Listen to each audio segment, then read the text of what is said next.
Hello, welcome to the MMA Free Fire of the Week. I'm Matt Salzer. So today I'm actually going to do two things. I'm going to play catch up, review, and preview a bunch of stuff. So the Fight of the Week for UFC Fight Night 178, I meant to do that, but because of bad timing, I was not able to actually post that video. So I am going to give it to Khamzat Chimaev. He appears to be a rising star in the UFC, having gone 3-0 in just this year alone, earning 3 victories within 100 days. That is quite impressive.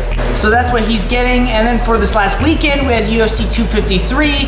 For that, I'm going to give the Fight of the Week to Israel Adesanya for his knockout victory of Paulo Costa, and we're gonna go over the two main events in that fight card.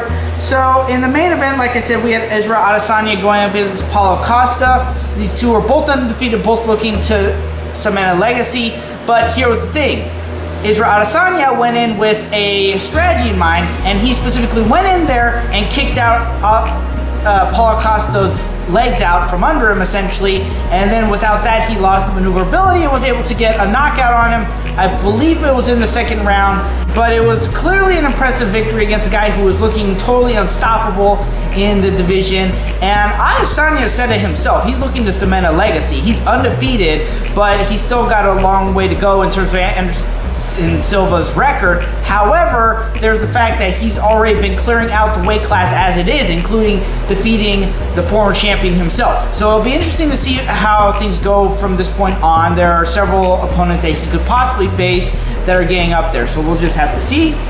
Then in the co-main event, you had Dominic Reyes going against Jan Blachowicz for the vacant UFC light heavyweight title, because John Jones has decided to move up to heavyweight and concentrate on that division rather than doing the champ thing and dividing time between weight classes. So here we had Dominic Reyes, who just had probably the best fight of his career up against the best fighter possibly of all time, in that he took John Jones to not necessarily his limits like Alexander Gustaf had, but a lot of people did feel that the fight should have gone to Reyes. Whereas Jan Blachowicz never got his chance against John Jones before Jones had various other issues, blah, blah, blah, blah, blah. Blachowicz had been riding for a while, and Blachowicz was actually the underdog on this fight. But he went in there against Reyes and did something that John Jones wasn't able to do. He finished Reyes, something that no fighter was able to do because Reyes was undefeated going into his fight against John Jones, and controversial decision aside, he was basically undefeated.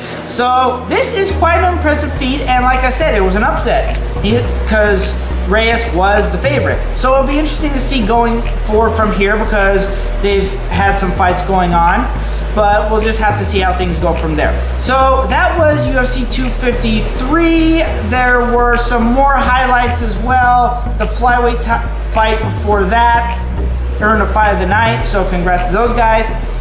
But here we are going into UFC on ESPN 16 going into this coming weekend.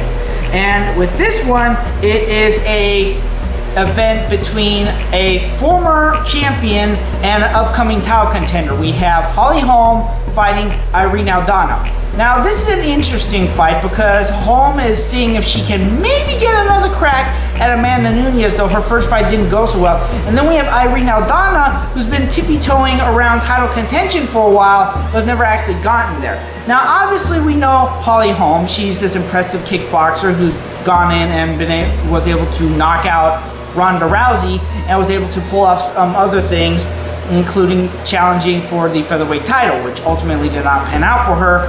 But Irene Aldana, like I said, we've seen her slowly rising. There's been one or two setbacks, but she's there, and this fight could very well earn her a title shot.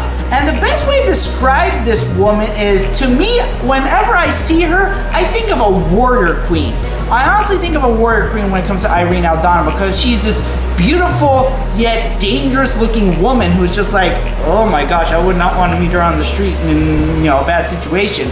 But either way, she's got this drive and this like it factor that, to me, just like I said, strange warrior queen. I genuinely think this woman has what it takes to possibly give Amanda Nunes a run for her money, if not maybe even take her title away, but we'll just have to see. Either way, that's it for this week.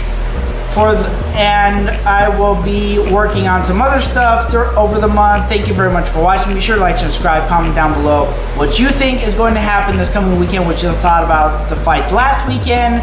Be sure to follow us on Twitter at MMA Freakout. Be sure to follow me on at Matthew Salzer, both on Twitter and on Instagram. Be sure to check out MMA-freak.com for exclusive content. Thank you very much. I'll see you next time.